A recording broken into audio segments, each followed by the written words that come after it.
10ാം class വിദ്യാർത്ഥിനി ആത്മഹത്യ ചെയ്തു. കല്ലമ്പലം താണ് ഈ സംഭവം. ആ കുട്ടി ഒരു ചെറിയ നോട്ട് എഴുതി വെച്ചു, എൻ്റെ ജീവൻ ഞാൻ തന്നെ നശിപ്പിക്കുകയാണെന്ന്. വേറൊന്നും അതിൻ്റെ അകത്ത് പറഞ്ഞിട്ടില്ല. നാവായിക്കുളം പത്മവിലാസത്തിൽ അഭിജിത്തിനെ, ഈ കുട്ടിയുടെ ആത്മഹത്യയ്ക്ക് കാരണക്കാരനായ ആളെ അറസ്റ്റ് ചെയ്തു കല്ലമ്പലം പോലീസ്. അയാൾക്ക് 29-30 വയസ്സുണ്ട്. അയാൾ കുട്ടിയെ ഏതോ വിധത്തിൽ പരിചയപ്പെട്ടു, ആ കുട്ടിയെ പീഡിപ്പിക്കുകയും ചെയ്തു. ആറ്റിങ്ങിലെ ബൈക്ക് ഷോറൂമിലെ സൂപ്പർവൈസറായിട്ട് ജോലി ചെയ്യുന്ന വ്യക്തിയാണ് ഈ 30-കാരൻ. അയാൾ കുട്ടിയെ എങ്ങനെയാണ് പരിചയപ്പെട്ടത് നമുക്കിന്നും വ്യക്തമല്ല. പക്ഷേ ചതി നടന്നിരിക്കുന്നു. ആ കുട്ടി കഴിഞ്ഞ ബുധനാഴ്ച വീട്ടിലെ തൻ്റെ മുറിയിലേക്ക് ഉച്ചയ്ക്ക് കയറി വാതിലടച്ചു. വല്യമ്മ മാത്രമേ വീട്ടിലുണ്ടായിരുന്നുള്ളൂ. കുറച്ച് കഴിഞ്ഞിട്ട് ഇവിടെ മുറിയിൽ നിന്ന് ഇറങ്ങാത്തത് കൊണ്ട് വല്യമ്മ വാതിലിൽ പോയി മുട്ടി. പല പ്രാവശ്യം മുട്ടി. കുട്ടി വാതിൽ തുറക്കുന്നില്ല, അകത്തുനിന്നൊരു ശബ്ദവും കേൾക്കുന്നില്ല. അവർക്കെന്തോ ഭയം തോന്നി. അടുത്തുള്ള വീട്ടുകാരെല്ലാം വിളിച്ചു വരുത്തി. അയൽവക്കക്കാർ വന്ന് വിളിച്ചു. പല പ്രാവശ്യം വിളിച്ചിട്ട് വാതിൽ തുറക്കുന്നില്ല. ശാന്തമായ ആ ഒരു അന്തരീക്ഷം പോലെ തോന്നി. പെട്ടെന്ന് അവർ വാതിൽ ചവിട്ടിപ്പൊളിച്ചു നോക്കി. കുട്ടി തൂങ്ങി നിൽക്കുന്നതാണ് കണ്ടത്. ഈ അഭിജിത്തുമായിട്ടുള്ള അടുപ്പം ഏതാനും ദിവസങ്ങൾക്ക് മുമ്പ് അമ്മ മനസ്സിലാക്കി. അമ്മ ആ ചെറുക്കൻ്റെ വീട്ടുകാരെയും അവനെയും വിവരം അറിയിച്ചു. ആ കുട്ടിയെ ഇതിൻ്റെ ഇടയ്ക്ക് എങ്ങനെയോ പീഡിപ്പിച്ചിരിക്കുന്നു. അമ്മ അത് മനസ്സിലാക്കിയെന്ന് എനിക്ക് തോന്നുന്നത്. അതിനെ പീഡിപ്പിച്ചത് മനസ്സിലാക്കിയിട്ട് പോലീസ് റിപ്പോർട്ട് ചെയ്യണമായിരുന്നു, ചെയ്തില്ല. പക്ഷേ എന്തോ കുട്ടിയുമായിട്ട് കൂടുതൽ അടുപ്പം അയാൾ കാണിച്ചിട്ടുണ്ട് എന്നൊക്കെ അമ്മയ്ക്ക് സംശയം തോന്നിയിട്ടുണ്ടാവും. ഹോസ്പിറ്റലിൽ കാണിക്കണമായിരുന്നു, അത് ചെയ്തില്ല. പക്ഷേ ആ അഭിജിത്തിനെയും അഭിജിത്തിൻ്റെ വീട്ടുകാരെയും ആ അമ്മ അറിയിച്ചു, ഇതുപോലെ ചെറിയ ബന്ധങ്ങൾ ഉണ്ടായിട്ടുണ്ട് എന്നുള്ള വിവരം. 15 വയസ്സേ ഉള്ളൂ കുട്ടിക്ക്. കുട്ടികളും ആൺകുട്ടികളും പെൺകുട്ടികളും ഒക്കെ 21 വയസ്സിന് ശേഷം ഇങ്ങനെയുള്ള കാര്യത്തിൽ ചിന്തിക്കാൻ പാടുള്ളൂ. കാരണം അപകടമാണത്. കാരണം വീട്ടിലെ ഇതുപോലെ മൈനറായ കുട്ടികളെ പീഡിപ്പിച്ചു കഴിഞ്ഞാൽ ചിലപ്പോൾ അപ്പനോ സഹോദരനോ കൊലക്കേസ് പ്രതിയാകുന്ന നമ്മൾ കാണുന്നത്. കാരണം അവർ പ്രതികരിക്കും. സ്വന്തം കൊച്ചിനെയാണ് ഇതുപോലെ പീഡിപ്പിക്കുന്നത്. ഇതുപോലെ രഹസ്യമായി പല പല പയ്യന്മാരും ഇങ്ങനെ ബന്ധം തുടരുന്നത് ആപത്ത് വരുത്തി വയ്ക്കും. ഒന്നെങ്കിൽ ആ കുട്ടി ഇതുപോലെ ആത്മഹത്യ ചെയ്യും, അല്ലെങ്കിൽ ആ വീട്ടുകാർ ഈ കേസിന് ഇടപെടും. അവർ പ്രതികരിക്കുന്ന വളരെ ശക്തമായിരിക്കും. അതുമായിട്ട് ബന്ധപ്പെട്ടൊരു കൊലപാതകം തന്നെ എത്രയോ നമ്മൾ കണ്ടുകൊണ്ടിരിക്കുകയാണ്. മാറി ചിന്തിക്കാൻ കുട്ടികൾ പഠിക്കണം.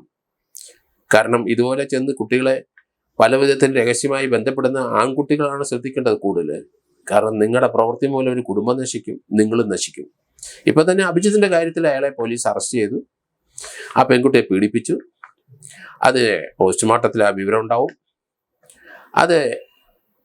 അത് പോക്സോ കേസ് അനുസരിച്ച് കേസിൽ പ്രതിയാവും. ഇവനെ അടുത്ത ഒരു 10-20 വർഷം ജയിലിൽ കിടക്കും. കാരണം കാര്യങ്ങൾ കൈവിട്ടു പോയത് കണ്ടില്ലേ. ഒരു ചെറിയ പ്രേമ കേസ് ആയിട്ട് നമുക്ക് തോന്നാം. ഇതുപോലെയുള്ള അടുപ്പം നല്ല പെൺകുട്ടികൾ ഇത് വളരെ ശ്രദ്ധിക്കണം. നിങ്ങളെ പഴയ ആൺകുട്ടികൾ നിങ്ങളെ ബന്ധപ്പെടും. പല ചെറുപ്പക്കാരും നാട്ടുകാരും പ്രായമുള്ളവരൊക്കെ ബന്ധപ്പെടാൻ ശ്രമിക്കും. നിങ്ങൾ ബന്ധപ്പെടുക, നിവൃത്തിയില്ലെങ്കിൽ ബന്ധപ്പെട്ടോളൂ, ഫോണിൽ കൂടെ മാത്രം. അതിനപ്പുറത്തോട്ട് സഞ്ചരിക്കരുത്. അവർ വിളിക്കുന്ന സ്ഥലത്ത് പോകരുത്. അവർ രഹസ്യമായിട്ട് വിളിച്ച് പല സ്ഥലത്തും വരാൻ പറയും. നിങ്ങൾ എന്തിനാണ് അവിടെ പോകുന്നത്? പോയ അപകടം തന്നെയാണെന്ന് നിങ്ങൾക്ക് അറിയില്ലേ?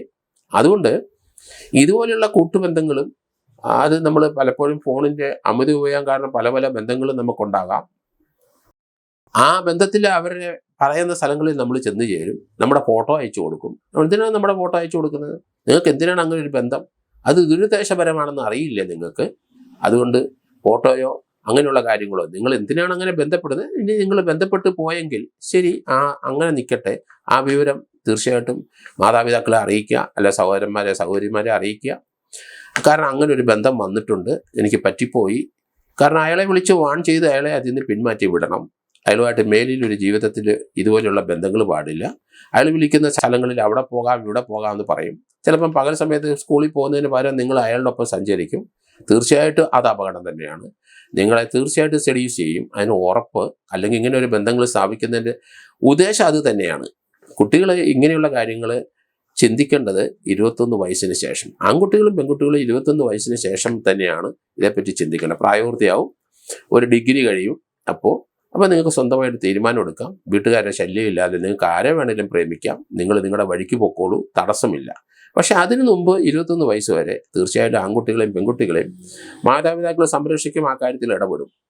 അതുകൊണ്ട് ആ കുടുംബത്തിന് തീർച്ചയായിട്ടും വലിയൊരു ട്രാജഡി ഉണ്ടാകാനുള്ള കാര്യങ്ങളാണ് പെൺകുട്ടികളും ആൺകുട്ടികളും ചെയ്തു വെക്കുന്നതെന്ന് വിചാരിച്ചോണം.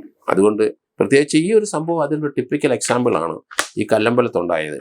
കാരണം പ്രേമക്കാർക്ക്, പ്രണയിനികൾക്കൊക്കെ എന്ത് സംഭവിക്കുമെന്ന് ഇതിന്ന് വളരെ കൃത്യമാണ്. കാരണം ഒന്നെങ്കിൽ നിങ്ങൾ സ്വയം നശിക്കും, ആത്മഹത്യയിലേക്ക് പോകും, അല്ലെങ്കിൽ ആ വീട്ടിലെ തൻ്റെടികളെ മാതാപിതാക്കളോ അല്ലെങ്കിൽ സഹോദരന്മാരോ ഉണ്ടെങ്കിൽ അവരിവനെ കൈകാര്യം ചെയ്യും.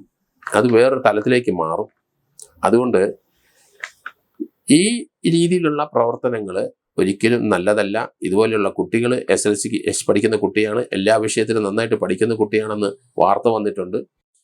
അത് തീർച്ചയായിട്ടും നിങ്ങളുടെ ഇപ്പോഴത്തെ ഈ 15 വയസ്സ് അല്ലെങ്കിൽ 18 വയസ്സിനകം അല്ലെങ്കിൽ 21 വയസ്സിനകം നിങ്ങളുടെ ചുമതല നിങ്ങൾ നിർവഹിക്കുക. മാതാപിതാക്കൾ നിങ്ങളുടെ ഒപ്പമുണ്ട്. നിങ്ങളെ സ്കൂളിലും കോളേജിലും മറ്റ് പല സ്ഥലങ്ങളിൽ അയക്കുന്നതും അല്ലെങ്കിൽ ചില ചെറിയ ജോലിക്ക് അയക്കുന്നതൊക്കെ നിങ്ങളുടെ സംരക്ഷണത്തിനും നിങ്ങളുടെ ജീവിതം മുന്നോട്ട് കൊണ്ടുപോകാനും വേണ്ടിയാണ്. ഇതുപോലുള്ള ബന്ധങ്ങളിൽ ചാടിക്കഴിഞ്ഞാൽ നിങ്ങളുടെ ജീവിതം അവസാനിക്കും, അല്ലെങ്കിൽ അവസാനിപ്പിക്കേണ്ടി വരുന്ന കാഴ്ചയാണ് ഈ നായരമ്പലത്തെ കേസിൽ നമ്മൾ മനസ്സിലാകുന്നത്.